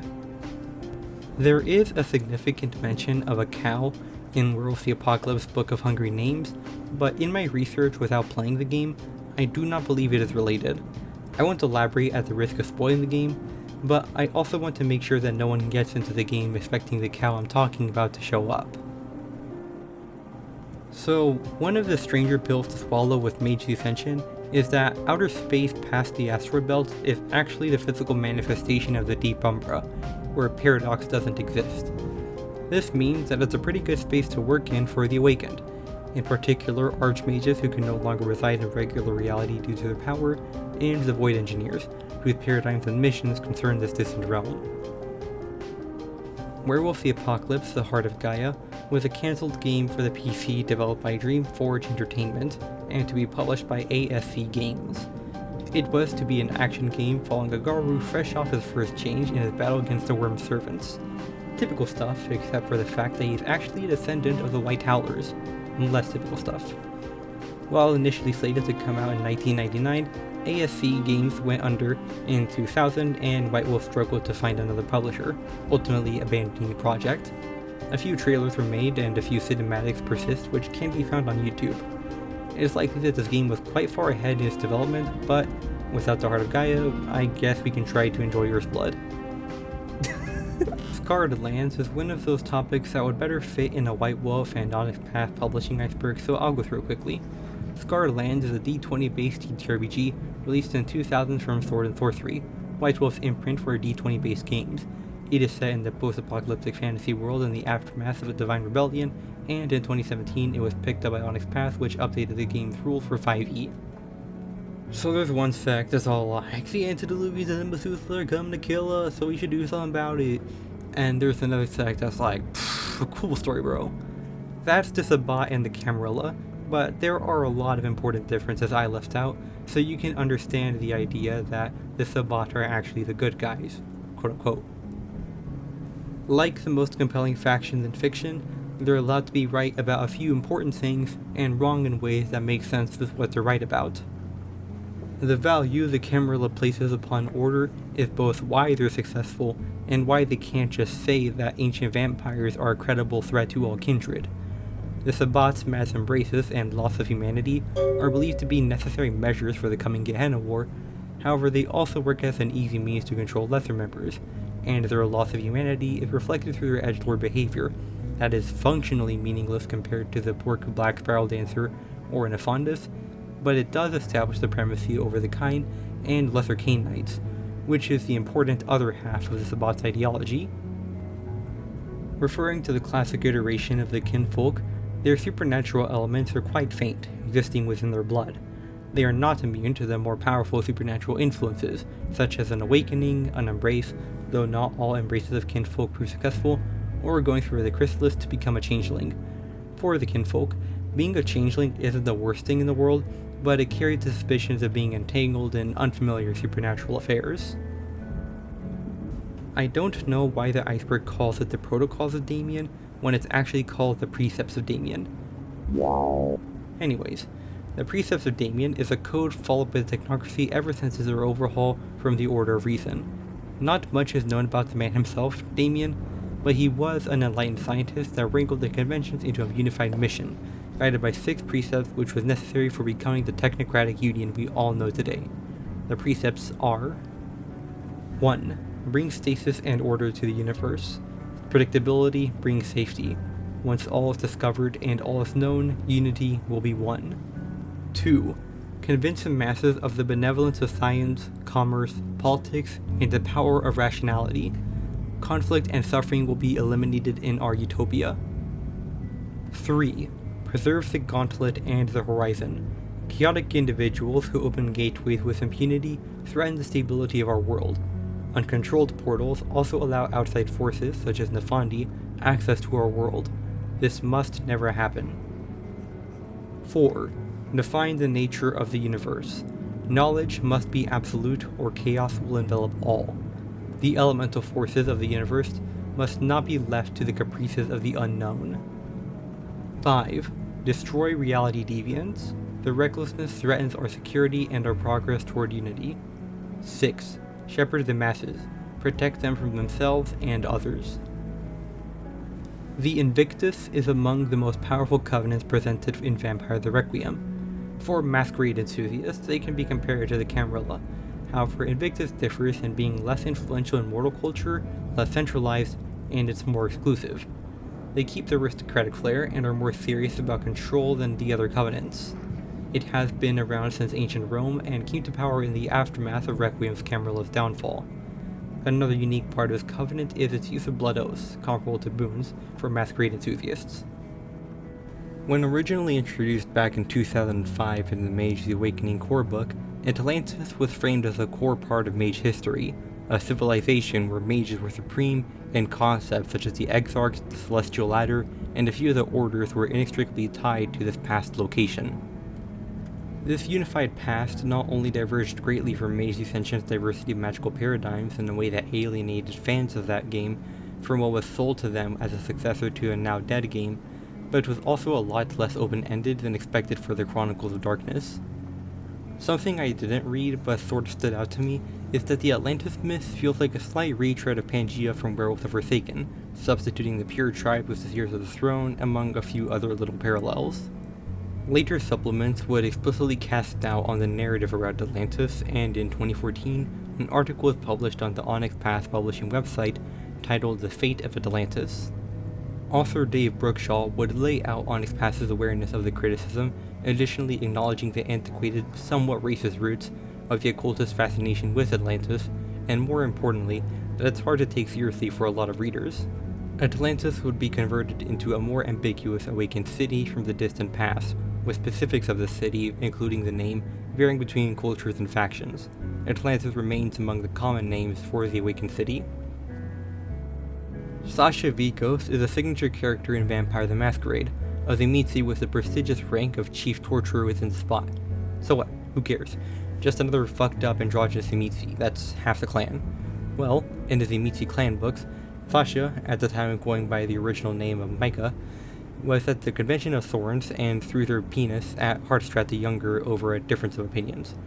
According to Beckett's Jihad diary, Rafael de Corazon is rumored to have it framed on a wall. That's kinda it. That's not even the worst thing that happened to Hardstrat at a gathering of kindred. The name given to the topic might not be entirely accurate, but I'll explain it as best I can, which can be found in the Sorcerer book from Mage Ascension and the Ascension Time of Judgment book. The Star Council is a minor society of sorcerers all about UFOs, that got their start by stealing shit from Area 51 circa 1969. Their interest led them to meeting another sorcerer faction called the Salhun. The Salhun are sorcerers claiming to practice an alien arcana by manipulating something called Sol. The Salhun claim to have gotten their power from the teachings of an alien called Guvan, and this is where the psychopomps come in. If you know what a psychopomp is in folklore, that's not entirely far off. Mage Ascension uses the term psychopomp to refer to a kind of spirit that brought avatars to mages that haven't been seen since the 15th century. In Time of Judgment Ascension, the scenario A Whimper Not a Bang puts this whole UFO conspiracy not just to the forefront, but confirms some parts of it. Kuvan is made real, but unfortunately it kind of wants to steal all the avatars, which threatens all of the Awakened, and the Salhun proves to be a handy horde of helpers for it. Kuvan's relation with the psychopomps comes from their exceptional ability to manipulate avatars, though this is more of a reasonable suspicion than a hard fact. This entry was recommended by the same person who recommended the last one, definitely a sorcerer enthusiast. Firstly, I must explain the Ancient Order of the Aeon Rites, which is a sorcerer society that seeks the Aeon Rites, a series of rituals gifted to mankind by God that were split into fragments across occult texts and lesser rituals. Among their ranks are the Secret Watchers, once mortal members that ascended to become spirits that guard the fragments of the rituals that have been discovered so far and guide less enlightened members. Oracles are mages of myth that supposedly forego the path to ascension in favor of aiding budding mages on their own journey. The parallels are clear, though I wasn't able to pick up on any hinted ties between the two. Perhaps they've been grouped together as they are superficially similar, I don't know, but that's what I've got. Race the Great War is a setting book for Race the Oblivion for Chronicles amidst or after World War I. The conflict set off the Fourth Great Maelstrom, so it's a time of exceptional terror, and the battle isn't much better in the Shadowlands between the Dark Kingdoms and the hordes of specters spawned by the Great War. There's new Arcanoid powers, locations of interest, and rules for real warfare on air, sea, and land. Bonker stuff, but awesome, and it's viewed favorably by the few people that have managed to get a game of Race the Great War going. Monty Cook is a relatively prolific game designer with a portfolio including Dungeons & Dragons between the years of 1997 and 2001, along with several games from his own studio established in 2012, putting out TTRPGs such as Numenera, The Strange, and the Old Gods of Appalachia role-playing game. He's a bit before my time, so I can't say I'm familiar, but he had the reputation to stick his name on something and there would be some real enthusiasm behind it. Enter Monty Cook's World of Darkness, a D20 based role-playing game released in 2007, set in a supernatural post-apocalyptic world. A bunch of monsters from beyond called the Ikonu ripped a hole in the middle of the United States and tried to eat the world, but they were beaten back. The effects of their attack linger through eerie phenomena and an infestation of monsters, such as vampires, werewolves, demons, and mages. These monsters are loosely based on their equivalents in the Chronicles of Darkness, but they're all playable plus the Awakened, guys with strong wills, basically. The general opinion is that it's somewhere between mediocre and awful. Picked it up for a 5 at a con, kept it on a coffee table as a threat whenever anyone complained about the rules. I will note that some of the most charged critiques seem upset with the lack of fidelity to the source material, which would generally be easy to dismiss, but more importantly, I couldn't find any positive opinions on the game. Going beyond the boundaries of being a canine beast of rage, the changing breeds are an alternate option for playing werewolf games as shapeshifters other than the Garou or Urasa. I'll first go for Werewolf the Apocalypse. Apocalypse changing breeds were originally made available in breed books, and 20th Anniversary compiled them all into a single book called Changing Breeds. Referred to as the Pharaoh, they were creations of Gaia meant to fulfill different purposes in cooperation with the Garou. Unfortunately, the Garou distrusted them all and the whole War of Rage thing happened, which rendered many of the Pharaoh endangered and a few extinct. Naturally, the descendants of the Pharaoh distrust the Garou, but they're fighting the same war, or at least they should. There's a lot of love in the community for the changing breed, so it's kind of unfortunate that 5th edition doesn't do them justice at all. Regardless, the surviving changing breeds include were-hyenas, were-spiders, were-cats, were-ravens, were-bears, were-foxes, were-crocodiles, were-snakes, were-coyotes, were-rats, and were-sharks. The extinct changing breeds include were-aurochs, were-bats, which were actually killed during the colonization of the Americas instead of the War of Rage, and were-boars.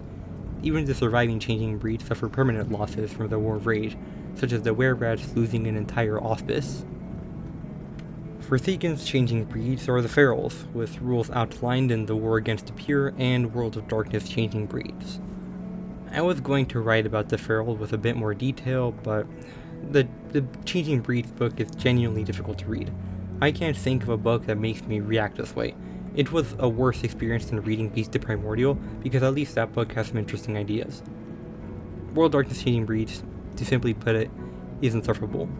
You do not need to know about this, and I'll get to why in a different entry, but if you remember when I gave away a bit of my animosity for Phil Brucato, this book is part of that reason. The War Against the Pure gives a more simple overview for non-Urasa shapeshifters, though these are more mysterious than the ferals, with their origins left up to the storytellers. As a Nefandus, you have many choices of patrons dwelling within the Klepos or similarly horrific realms. The Kalasha, the classically and truly eldritch sect of the Nefandi, don't always revere deities, but the ones that do often make parlay or devote themselves to the Outer Lords. The general idea of these male deities has switched up a few times over Mage Ascension's history. In the 1st edition Book of Madness, and its discussion of the things the Nefandi can serve, it talks about things dwelling within the deepest reaches of the Umbra, that the book just says that for depicting them, the storytellers can look to various deities of the Cthulhu mythos. In Revised Edition, they are given the name the Lords of the Outer Dark, along with the abbreviated name of the Outer Lords. There was a saying in the same book where a Nefandi incursion into the underworld discovered that the entities they serve, these Outer Lords, were nothing more than the dreams of never-born Malthians. But that's a plot hook for a storyteller consideration rather than need to know stuff for depicting Nefandi, and more importantly, that's stupid. In the 20th Anniversary Book of the Fallen, the Outer Lords go back to their original ambiguity. There may be as many Outer Lords as there are Kalasha, and it's not easy to sell a strange eldritch deity by explaining it, nor would that be relevant when the players are dealing with their Kalasha followers, so it's better to focus on the individuals. Amanda Johnson is a recurring character in Mage Ascension, a regular assassin turned magical assassin with the Sanatoy. She has the avatar of a Nefandus but isn't actually a Witherslaint because the mage that killed that Nefandus successfully reshaped the inverted avatar before it got away. Her adventures were written by Kathleen Ryan, a longtime contributor to the classic World of Darkness, and have been told from the first Mage Ascension core book to Time of Judgment Ascension. I also hear that the intended story for Amanda is actually incomplete due to the whole time adjustment thing, to the disappointment of some. As the world of darkness explores folklore, legends, and superstitions that we might dismiss as nothing more than irrational, psychotronics, or psionics, are as real here as the vampires and werewolves. They're nothing crazy, often narrow in their capabilities and difficult to control, but with the threats lurking in the shadows, who can say no to some Numina? In no setting is there a definite origin for these powers, so I'll focus on where you can read up on this Numina. In the classic world of darkness, psychic can be found among the ranks of the Technocratic Union, the SAD, the Arcanum, and Pantex's Project Odyssey. This one specifically has a distinctly wormish origin. Their powers are detailed in the Hunter's Hunted books, the Sorcerer's books, and the Project Twilight book. A lot of powers are also placed in books for different games as they become relevant. For example, you can find the classic powers of mediums in these books, or in The Quick and the Dead, a source book for Race the Oblivion. Kinfolk also get some psychic powers with a more animistic style appropriate to their setting in Werewolf.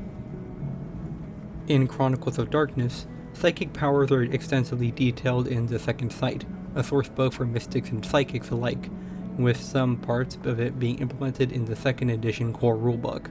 In 5th edition World of Darkness, the endowment edges of Hunter the Reckoning are intentionally loose enough to depict psychics, and such individuals are also given as an antagonist option for Vampire the Masquerade in the 2nd Inquisition sourcebook. Turns out the Coalition, primarily First Light and the Ace Direction, have psychic development labs, and have been sending out their best to hunt blink bodies. The Disparate Alliance is an overarching mage organization introduced in the 20th anniversary edition of Mage Ascension, which is composed of all the minor mage crafts, more or less unaffiliated with the Ascension War, only held together by the Technocracy Depression and dissatisfaction with the 9 traditions. It has only existed since the 1990s, and it really is as disparate as the name implies, but it's given as an underdog option with 5 main groups and 6 aligned groups, which weirdly includes orphans. However, that's for game reasons that get bludgeoned into narrative ones. It's not quite the Hecata of Mage, but that's not a bad way to understand it. I'm a bit iffy with the idea, several others are as well, even if we all kind of understand why it was introduced. The book definitely frames them as more virtuous than traditions, in a very heavy-handed way, and their alliance is hard to believe, even with the circumstances the book puts them in. In Mage the Ascension, minor spheres are aspects of one of the 9 spheres that a mage can focus on. For example, fire can be a minor sphere of forces, terror can be a minor sphere of mind, healing can be a minor sphere of life, and so on. It has always been an optional system, and it didn't quite catch on in 20th anniversary, but it was also very flexible for storyteller and player use. It's a bit missed. However, there is the Book of Fragments on Storyteller's Vault, which has a lot of materials for minor spheres in 20th anniversary edition. In Changeling the Dreaming, there are 82 different kiths of changelings. For comparison, the second largest spread of supernatural subcategories is the Kindred Bloodlines, which number at 41 if you count all the anti-tribu as distinct bloodlines. These are split into categories, with the big ones being the 10 European Githane, 11 Gallane, which are outsiders to the Githane, and the 19 Saline kiths. For the lesser known kiths, you have 14 Nunahi of North America, 5 African kiths, 5 South American kiths, 4 Jinn of the Middle East, 4 Menehune of Polynesia, which are the many islands of the Pacific Ocean, 4 Spirit Beings of Australia, and 6 Inanimate, which are the elementals of the dreaming kinda. A lot of these were introduced in 20th anniversary edition, or were expanded in it, but yeah, it's kinda nuts. Leaders of the world, I am Tsar Vargo, Master Scientist. I am here to demand the surrender of your national powers into my hands. For too long you have misused your powers, making war when you should have made peace. Your arsenal weaponry has grown too large and too dangerous. As a scientist, I claim the right, by way of superior knowledge, to rule the world in your place. Where you were foolhardy, I shall be wise. Where you were weak, I shall be strong. I am in deadly earnest, and I do not recommend that you test my patience. I await your answers. You have 3 hours to decide. Vargo Zamdrietta, or Andreas Vargo, the books have given contradictory names, was once an Aetheryte and outspoken in his opposition towards the development of war machines as the world entered the 20th century. These beliefs could not be reconciled with the Aetheryte's continued weapons research, and he left the tradition in 1909. On 24th of July 1914, only weeks after the assassination of Archduke Franz Ferdinand, and as Europe was facing the resulting political unrest, he re-emerged calling himself Tsar Vargo and was accompanied by a fleet of airships that were suddenly stationed around major cities across the globe. He gave the ultimatum I just read, and was quickly met with retaliation from the world's militaries, which failed miserably. The Technocracy came up next and would go on to defeat Vargo, but how they did it depends on the book you crack open. In the first edition Sons of Aether tradition book, published in 1994, the progenitor sent mutant soldiers against him, and as Vargo's ideals didn't allow him to kill these attackers, he fled and never appeared again. In Masters of the Art, which was published in 1997, the real-life electrochemist and physicist Michael Faraday dealt with Tsar Vargo personally. This book also explains that he was, quote, arguably the most powerful high scientist of forces, which is also why he shows up several decades after his real deaths. In these two cases, the Technocracy covered up the whole thing, as they do, in some ways aided by the paradox backlash caused not just by Tsar Vargo's appearance, but because of the Technocracy's retaliation. According to the Hidden Lore sourcebook, there's actually some sighting of Tsar Vargo's fleet in the Deep Umbra, so who knows what's up with that. During the Time of Judgment, White Wolf's website had something called WTOJ, which gave spooky apocalyptic news from various World Darkness settings. One of the messages from WTOJ reads as follows. Paris, France. A massive metal zeppelin appeared above the city this morning, transmitting messages to every radio, television, and computer screen in the region from a man calling himself Tsar Vargo, Master of the World. In what he claimed was his final message, Vargo offered immigration to a new world of technological wonders for those who accepted his terms. You denied my overtures for peace at the beginning of the last century. Now is your last chance. Accept universal brotherhood and join our hidden utopia. Reject it, and you reap the ruin of your own unreason. Abominations are any member of the changing breed that has been embraced by a vampire. This can go a lot of ways depending on the fare in question. Some die the next sunrise, die immediately, quickly lose their mind, and some are just immune to the embrace. The only ones that can at least become cunning monsters are the werewolves and the werehyenas, but literally no one likes them because they're violent monsters with no regard for the masquerade and on the wrong side of the fight to push back the apocalypse. Abominations can use discipline powers and worm gifts, but are now beholden to the hierarchy of Wormtaint, a passive enlightenment system for abominations, which, if strayed from, turns the abomination into a devoted servant of the worm. Most miserably fail to follow this path, or join up with shitheads like the Sabbat or the Black Spiral Lancers. Well, that's the first half of the Iceberg. Hope you had some fun with that, and I learned a bit from the last Iceberg, so the script for the next tier is already done. I'll be taking care of the final two tiers while I can, while continuing to work on the script for the next 40k Iceberg video. Because of this new method, it will take longer to come out than expected, but the rest of the parts should come out faster. I'm also working on an unofficial sourcebook for 5th edition Hunt for the Reckoning, which is going to keep me a bit occupied, and I'll probably share something once it's published, but it's nice to get back into the YouTube groove, even if it's in a style far past its prime. I've also got a few ideas for spooky stories once Booktober comes around, so stay tuned for that, and if you play 5th edition Vampire or Hunter, please check out the sourcebooks I promoted in this video. Thank you for watching, and may the night treat you right.